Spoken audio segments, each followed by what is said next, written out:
आजको बसको यात्रा फुल वान डे को बसको यात्रा चाहिँ कता कता लान्छ. Because of its geography, it sits right in the heart of the country, and if people were ever travelling from the Highlands to the Lowlands or vice versa, or if they were travelling from north to south, wherever, they had to pass through Stirling because of the way that the geography of Scotland actually works. So it was a really important place to try and control. Now, because of that, we built a castle, and that castle was always a very sought after place to control as well, whether it be from the Scots or the English. And because of that, throughout our history, it's always been a really castle today, actually, I think. Yeah, out to our right hand side, we've got Stirling Castle, just on top of that extinct Lochie Slug. If we keep looking to the right hand side, we might just get a little bit of an outline of the Wallace Monument as well. Yeah, we can see it. Both of them, just out there to our right. So things started escalating pretty quickly. John and Edward, Scottish king and English king, started arguing with each other. And because of that, Edward invaded Scotland, captured John Balliol and had him imprisoned. Now after this, Edward actually controlled Scotland. What he didn't realise that this would be a catalyst to start having Scots rebel against him. And one of these Scots was a man called William Wallace, who got into a bit of an argument with a few of the English sheriffs who had now been inhabiting. He knew who he was and knew that he was fighting against English forces, so set a really high price on his head, including lots of land and money. Now, a lot of Scots, they wouldn't be tempted by this.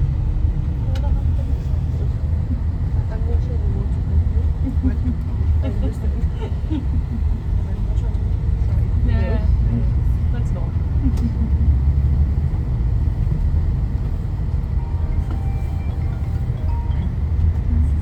I promised my parents I would come home in one piece and not several pieces. My parents see else about that this morning. हाम्रो उतातिरको gas station जस्तो रहेछ. बसेर खाने, chia खाने, coffee खाने, सपहरू. ठाउँ चाहिँ यस्तो आज वेदरले त्यति रात दिएन, पुरै क्लाउडी भएर बिस्तारै खुल्दैछ. ठाउँ चाहिँ मजाको रहेछ.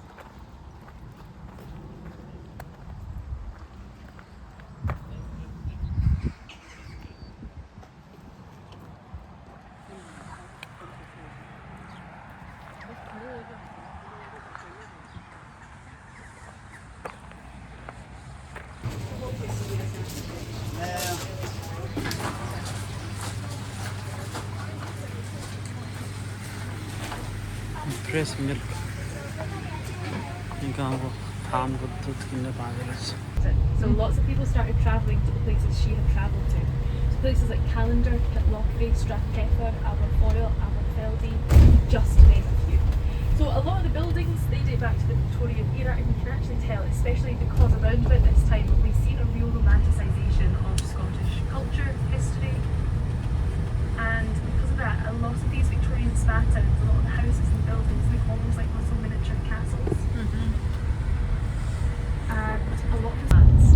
Now, it is all very different in how it looks, and to divide the two, we actually have a fault line. It's a geological fault line called the Highland Boundary Line.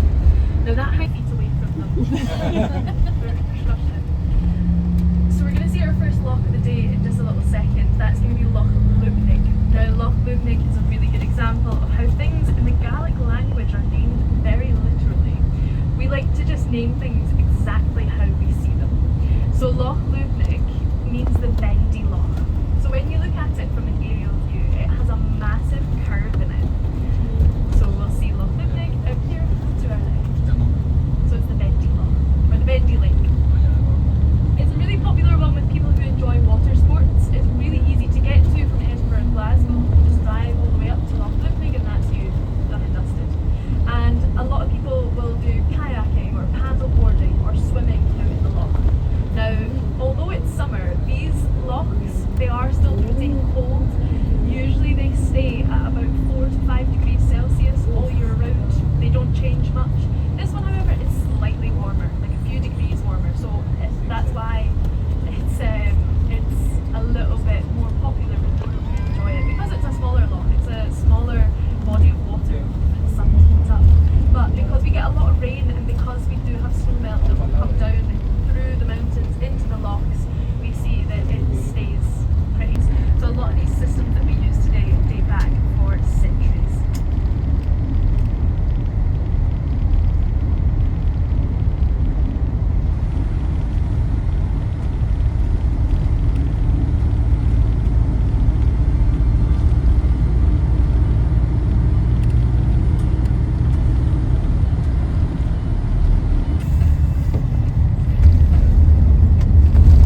geographical Highlands for quite some time now, but we're just entering into the cultural part. Now, the way and the reason we know it is the cultural part of the Highlands is because the road signs are going to start to change. So instead of just seeing one language on our road signs, we're actually going to see two languages on our road signs. It's named in this language as well. So if we lose a connection to the language, we lose a connection to the land that we actually live in, because we just wouldn't understand what any of the mountains or the lochs or the valleys actually mean. So when we drive through a lot of the little towns and villages for the remainder of the day, really up until we get back down into the lowlands, you'll see both languages on the road signs. Now, one thing about the Gaelic language, it's a little tricky to update. You're absolutely fine to do that, because in Scotland we have a thing called the right to roam, or the right to reasonable access, which means there are very little trespassing laws in Scotland. And this is because about 50% of Scotland's land is owned by about 1% of its population. So if we didn't have that, we wouldn't be able to go very many places at all. And because of that, they're called munros. So in Scotland we like to characterise our mountains based on how tall they are. We've got Corbetts, these are our we've got Grahams, these are our smallest. Corbetts, they're our medium-sized ones, and then our munros are our tallest. Now munros are anything over 3,000 feet.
Was a 6-day journey away. So he jumped back on his horse and he quite literally rides his horse to death to get there as quickly as humanly possible. However, by the time he had gotten there, he was obviously late, and there was no one around to take over. This dog mountains would perish due to exposure. So yeah, it's a bit of a sad story. And although it's not the biggest or the most recent massacre that's ever taken place in Scottish history, it's one that's remembered so much because of the circumstances in which it happened. McDonald's trusted with Campbell's. The Campbells stayed with the nation. You're not in a bus, you're in a nice little Aston Martin. I'm not Caris, I'm Daniel Craig, and you're heading back to Stafford. So yeah, it's down there, down that valley to the left.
they were alive today, they would have lip filler, Botox, every makeup product imaginable.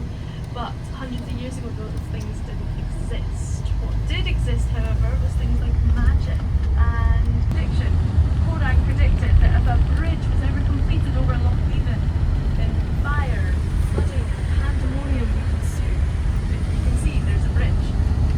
Now the council got around it by not actually completing it. There's apparently one bolt missing, and thank goodness the bolt isn't structurally integral to the actual bridge staying up. This now cost over it. So that was their technicality. They didn't complete it. One bolt's missing.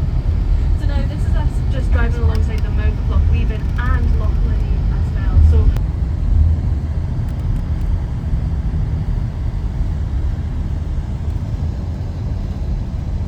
time and meet a very handsome Scotsman.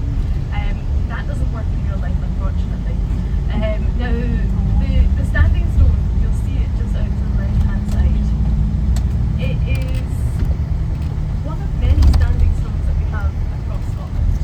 Today it's just used as a scratching post by the sheep who sometimes are in there. But it dates back thousands of years ago, and a lot of our stones.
greenery 생각이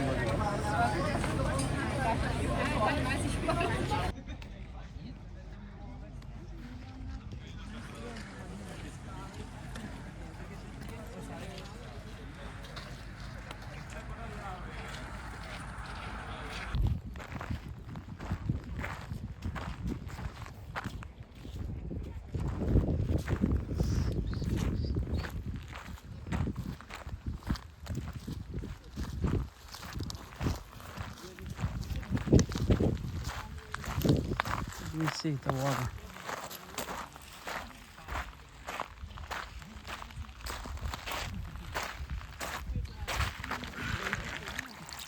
Score.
Population पिपलको population भन्दा सिटको population बढी छ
That he designed, it wasn't very good because it collapsed, the train on it and people inside it. He was also supposed to design the 4th rail bridge, and after his first bridge collapsed, people thought, maybe he's not the guy for bridges.